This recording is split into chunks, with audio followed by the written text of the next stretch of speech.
Hai, Assalamualaikum. Selamat pagi anak-anak. Gimana kabar kalian semua setelah menikmati liburan? Mudah-mudahan selalu dalam lindungan Allah Subhanahu wa Ta'ala, sehingga pada hari ini kita bertemu dengan mata pelajaran Ibu dengan keadaan yang semangat, yaitu mata pelajaran Pendidikan Pancasila dan Kewarganegaraan. Kita masih bertemu di kelas 8 semester 2 ya, bab yang pertama pada pertemuan yang pertama. KD kita pada hari ini adalah menganalisa makna dan arti kebangkitan nasional tahun 1908 dalam perjuangan kemerdekaan Republik Indonesia. Tujuan pembelajarannya menjelaskan sejarah kebangkitan nasional. Sedangkan materi yang akan kita bahas hari ini adalah semangat kebangkitan nasional tahun 1908. Nah, untuk mengawali pelajaran pada pagi hari ini, sebelum Ibu mulai, marilah kita terlebih dahulu membaca doa. Bismillahirrahmanirrahim. Selanjutnya, Ibu akan mengabsen daftar hadir untuk yang masuk pada hari ini. Sebelum kita menuju ke materi, marilah kita menyanyikan salah satu lagu nasional milik bangsa Indonesia dengan judul Tanah Airku. Marilah anak-anakku, kita menyanyikan lagu ini dengan bersama-sama.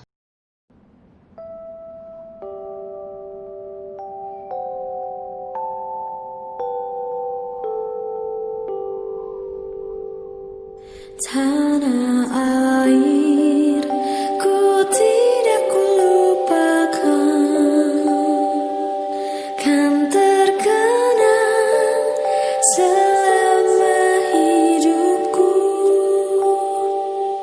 Biarpun saya pergi jauh, tidak akan hilang dari kalbu. Tanahku yang ku cintai, engkau ku hargai. Nah, ini adalah contoh gambar kapal yang digunakan oleh bangsa Portugis dalam mengarungi lautan. Bagaimana kondisi bangsa Indonesia sebelum 1908? Awal mula penjajahan adalah kedatangan bangsa Portugis dan Belanda di Nusantara. Portugis membuka rute ke Asia yang pada masa itu bermusuhan dengan kerajaan Islam. Karena Portugis tidak diizinkan melintas Laut Merah oleh kekuasaan Islam, maka para pelaut mencari jalur Asia. Mengapa memilih Asia? Karena rempah-rempahnya sangat banyak yang memiliki nilai jual tinggi di wilayah Eropa. Dan pada abad ke-15, Portugis mengembangkan teknologi maritim dan berhasil menguasai Malaka. 2 armada berhasil dikirim oleh Afonso de Albuquerque untuk mencari cengkeh ke daerah Maluku dan mencari lada ke daerah Sunda. Melakukan monopoli perdagangan, di mana monopoli berarti suatu bentuk pasar di mana hanya terdapat satu penjual yang menguasai pasar.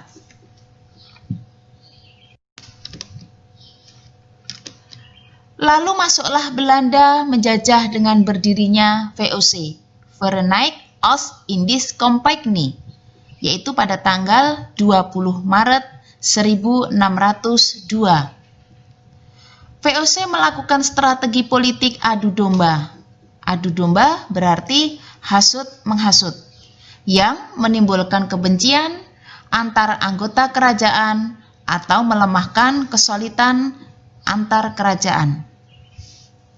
Semangat persatuan itu luntur dan kondisi masyarakat tidak menentu karena VOC melakukan berbagai kekerasan kepada rakyat Indonesia.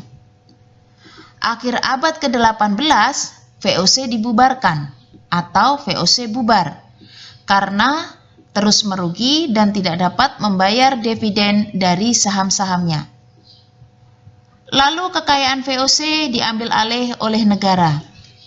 Meskipun bubar, penderitaan rakyat Indonesia belum berakhir. Makin menderita ketika Daendels berkuasa pada tahun 1808 sampai 1811. Rakyat Indonesia dipaksa membangun jalan anyar sampai Panarukan nyaris tanpa jasa, yang dikenal dengan kerja rodi atau kerja paksa.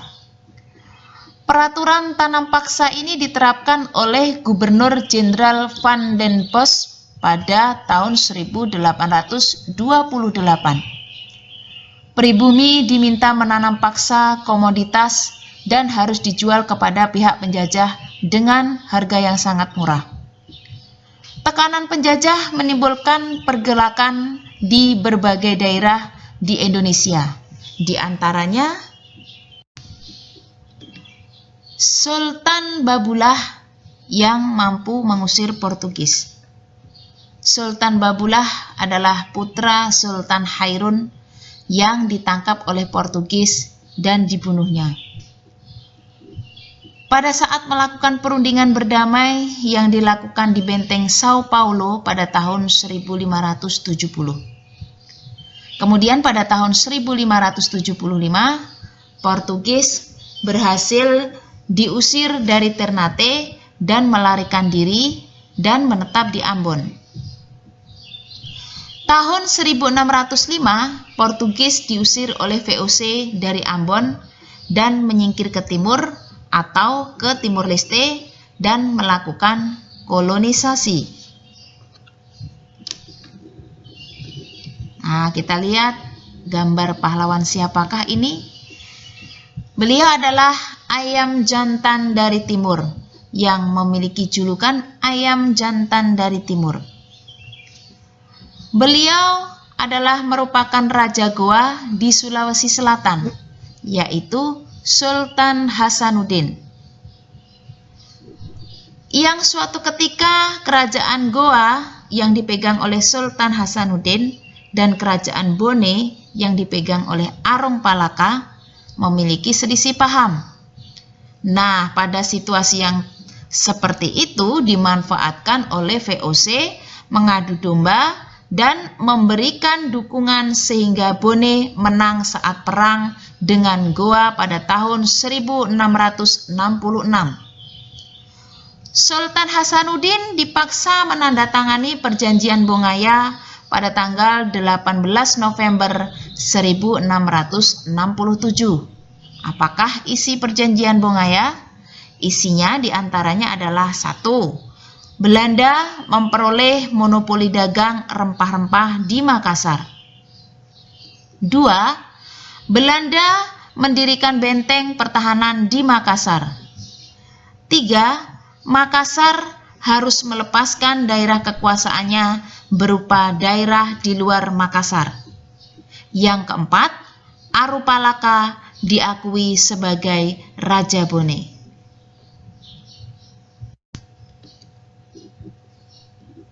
Kerajaan Mataram menyerang VOC. Siapakah Raja Mataram pada saat itu? Raja Mataram yaitu Sultan Agung Hanyokrokusumo. Pada tanggal 8 November 1618, Gubernur VOC Van Pieterszoon Koen memerintahkan Van der March menyerang Jepara. Sultan Agung telah mempersiapkan penyerangan terhadap kedudukan VOC yang pada saat itu dipimpin oleh Tumenggung Baurekso yang tiba di Batavia pada tanggal 22 Agustus 1628. Namun penyerangan tersebut gagal karena kurangnya perbekalan dan kurang matang dalam memperhitungkan medan pertempuran. Senjata Belanda juga lebih modern dan pasukan ditarik pada tanggal 3 Desember 1628. Tidak kurang lebih 1.000 prajurit Mataram gugur dalam medan pertempuran. Mataram mempersiapkan serangan kedua dengan pimpinan Kiai Adipati Jumilah, Kiai Adipati Puger, dan Kiai Adipati Purbaya. Serangan itu dimulai pada tanggal 1 Agustus dan berakhir 1 Oktober 1629. Namun tetap gagal dikarenakan hal yang sama. Ada uang 1.000. Siapa yang pernah melihat uang 1.000-an seperti ini, anak-anakku? Siapakah gambar yang ada pada lembaran uang 1.000 rupiah yang pernah kita miliki, pernah kita pegang, bahkan pernah kita jajakan? Gambar pada uang lembar kertas 1.000-an adalah gambar Kapitan Patimura. Siapakah Kapitan Patimura? Beliau adalah salah satu pimpinan pada saat Perang Saparua di Ambon. Belanda kembali berkuasa di Indonesia pada tahun 1817. Rakyat Ambon melakukan perlawanan di bawah pimpinan Thomas Matulesi atau yang biasa kita kenal dengan sebutan Patimura, yang berhasil merebut benteng Belanda serta membunuh Residen van den Bosch dan turut serta pahlawan wanita Christina Martha Tiahahu, putri dari Paulus Tiahahu. Patimura dikalahkan setelah bantuan Belanda datang dan Batavia. Patimura dikalahkan setelah bantuan Belanda datang dari Batavia dan Patimura beserta 3 pengikutnya ditangkap dan dihukum gantung. Selanjutnya adalah Perang Padri. Perang Padri terdapat di Sumatera Barat pada tahun 1821 sampai 1838. Dipimpin oleh Tuanku Imam Bonjol atau Muhammad Syahab, Tuanku Nan Cerdik, Tuanku Tambusai, dan Tuanku Nan Alahan. Belanda menerapkan sistem pertahanan benteng Stelsel, benteng Fort de Kock di Bukit Tinggi, dan benteng Fort van der Kapellen. Akhirnya Belanda menang dan ditandai jatuhnya benteng pertahanan terakhir Padri di Bonjol tahun 1837. Tuanku Imam Bonjol ditangkap dan diasingkan ke Priangan, kemudian di Ambon dan Manado hingga wafat pada tahun 1864. Demikian tadi anak-anakku sekalian materi yang telah Ibu sampaikan. Sebelum pelajaran ini Ibu tutup, terlebih dahulu Ibu akan memberikan 5 soal pilihan ganda yang harus kalian jawab. 5 soal pilihan ganda tersebut kalian jawab pada lembaran buku kertas kalian masing-masing atau pada buku kalian masing-masing. Jawaban dikirim melalui K13 pada e-learning. Pertanyaannya adalah 1. Awal mula penjajahan di Indonesia adalah kedatangan bangsa A. Jepang, B. India, C. Portugis, D. Iran. Pertanyaan yang kedua, pada abad ke-15, Portugis berhasil menguasai A. Batak, B. Malaka, C. Kalimantan, D. Timur Leste. Pertanyaan yang ketiga, Raja Goa dari Sulawesi bernama A. Sultan Babulah, B. Sultan Hasanuddin, C. Patimura, dan D. Tuanku Imam Bonjol. Keempat, rakyat Indonesia dipaksa membangun jalan anyar sampai Panarukan nyaris tanpa jasa, yang dikenal dengan A. Pemaksaan, B. Kerja bakti, C. Kerja rodi, D. Penjajahan. Pertanyaan yang terakhir yang kelima adalah, di bawah ini yang bukan merupakan isi perjanjian Bongaya adalah A. Belanda memperoleh monopoli perdagangan rempah-rempah di Makassar. B. Belanda mendirikan benteng pertahanan di Makassar. C. Makassar harus melepaskan daerah kekuasaannya berupa daerah di luar Makassar. Dan D. Arupalaka tidak diakui sebagai Raja Bone. 5 pertanyaan tersebut kalian jawab dan kalian upload pada kolom pengetahuan. Silakan simak terlebih dahulu video yang telah Ibu sampaikan. Kemudian kalian juga bisa mencari materi untuk menjawab pertanyaan-pertanyaan Ibu di bahan ajar lain, yaitu bisa dengan LKS atau dari media-media yang lain seperti internet. Demikian tadi materi yang telah Ibu sampaikan. Mudah-mudahan kalian nanti mendapatkan nilai yang sempurna seperti yang apa kalian harapkan.